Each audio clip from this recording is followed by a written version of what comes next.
يا أيها الناس قد جاءكم برهان من ربكم وأنزلنا إليكم نورا مبينا۔ اے لوگوں، بے شک تمہارے پاس تمہارے رب کی طرف سے ایک روشن دلیل، سراپا معجزہ یعنی حضرت محمد مصطفیٰ صلی اللہ علیہ وسلم تشریف لے آئے ہیں، اور نازل کیا ہم نے تمہاری طرف نور واضح۔ فجاء محمد سراجا منیرا فصلوا علیہ کثیرا کثیرا۔ تمام مفسرین کرام کا اس بات پر اتفاق ہے کہ اس آیت میں برہان سے مراد حضور سید عالم صلی اللہ علیہ وسلم کی ذات بابرکات ہے، اور نور مبین سے مراد قرآن مجید ہے۔ اب غور طلب بات یہ ہے کہ اس آیت میں حضور علیہ السلام کی ذات کو خدا بند عالم نے برہان یعنی دلیل بتایا، اور آپ کو معلوم ہے کہ دلیل کسی نہ کسی دعوے کی ہوا کرتی ہے۔ اب سوال یہ ہے کہ وہ کون سا دعویٰ ہے کہ حضور علیہ السلام اس کی دلیل بنا کر بھیجے گئے۔ برادران گرامی، آپ کو معلوم ہے کہ رسالت مآب صلی اللہ علیہ وسلم نے دنیا میں تشریف لا کر یہ دعویٰ فرمایا کہ محمد الرسول اللہ یعنی حضرت محمد صلی اللہ علیہ وسلم اللہ کے رسول ہیں۔ اب ظاہر بات ہے کہ ہر دعویٰ دلیل کا محتاج ہوتا ہے۔ اگر دلیل تمام ہوگی تو دعویٰ تمام ہوگا، دلیل خام ہوگی تو دعویٰ خام ہوگا۔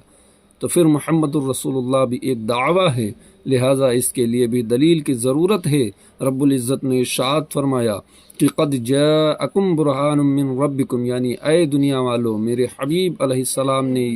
جو یہ دعویٰ کیا ہے کہ وہ اللہ کے رسول ہیں، تو اس دعویٰ کی دلیل خود ان کی ذات ہی ہے، اور وہ تمہارے پاس خداوند عالم کی طرف سے اس دعویٰ کی دلیل بن کر تشریف لائے ہیں۔ یعنی اگر تم لوگ محمد الرسول اللہ کے دعویٰ پر دلیل طلب کرتے ہو تو محمد الرسول اللہ کی ذات کو دیکھ لو بمصداق جس طرح سورج کی دلیل خود سورج کی ذات ہے بلا تشبیہ و بلا مثال، اسی طرح محمد الرسول اللہ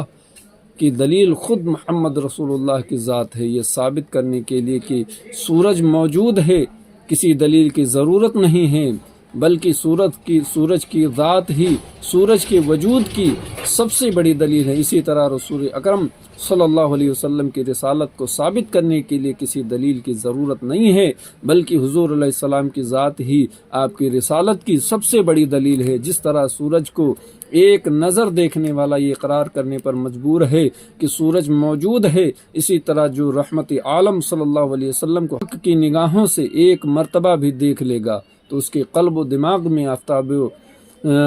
مہتاب سے بڑھ کر یہ حقیقت روشن و آشکار ہو جائے گی کہ محمد الرسول اللہ صلی اللہ علیہ وسلم اللہ کے رسول ہیں۔ یاد رہے کہ انبیاء و رسولوں کی نبوت و رسالت کی دلیلوں کو معجزہ کہا جاتا ہے، چنانچہ ہر نبی و رسول کو ان کی نبوت و رسالت کے ثبوت کے لیے دلیل کے طور پر پروردگار عالم نے کچھ معجزات عطا فرمائے، جن کو پیش کر کے انبیاء و رسولوں نے دنیا والوں کے سامنے اپنی اپنی نبوت و رسالت کو ثابت کیا۔ مگر ہر نبی و رسولوں کا معاملہ یہ کہ ان کے معجزات ان کی ذات سے الگ کچھ موافق العادات اور تعجب میں ڈال دینے والے کمالات ہوتے ہیں رہے کہ جن کو دکھا کر انبیاء سابقین اپنی اپنی نبوت کو اپنی اپنی امتوں کے سامنے ثابت کرتے رہے۔ چنانچہ حضرت موسیٰ علیہ السلام کے بارے میں ارشاد ہوا کہ وَلَقَدْ أَرْسَلْنَا مُوسَىٰ بِآيَاتِنَا، ہم نے موسیٰ علیہ السلام کو اپنی طرف سے عطا کیے ہوئے معجزات کے ساتھ بھیجا، یعنی عصا، ید بیضا، انشقاق البحر، پتھر پر لاٹھی مار کر پانی نکال دینا وغیرہ معجزات لے کر حضرت موسیٰ علیہ السلام دنیا میں تشریف لائے۔ اسی طرح دیگر انبیاء و رسولوں کے بارے میں خداوند عالم جل جلالہ نے فرمایا کہ جاءتہم رسلہم بالبینات وبالزبر وبالکتاب المنیر، یہ ان کے پاس ان کے رسول معجزات، صحیفے اور روشن کتاب لے کر آئے۔ غرض ہر نبی و رسول کے بارے میں یہی دستور خداوندی رہا کہ ان کے معجزات ان کی ذات سے الگ کچھ محیر العقول چیزیں ہوا کرتی تھیں، جن کو لے کر انبیاء علیہم السلام تشریف لاتے تھے، اور انہی معجزات کو دکھا کر انبیاء اپنی اپنی نبوتوں کو دنیا کے سامنے ثابت کرتے تھے۔ یہی معجزات ان کی نبوت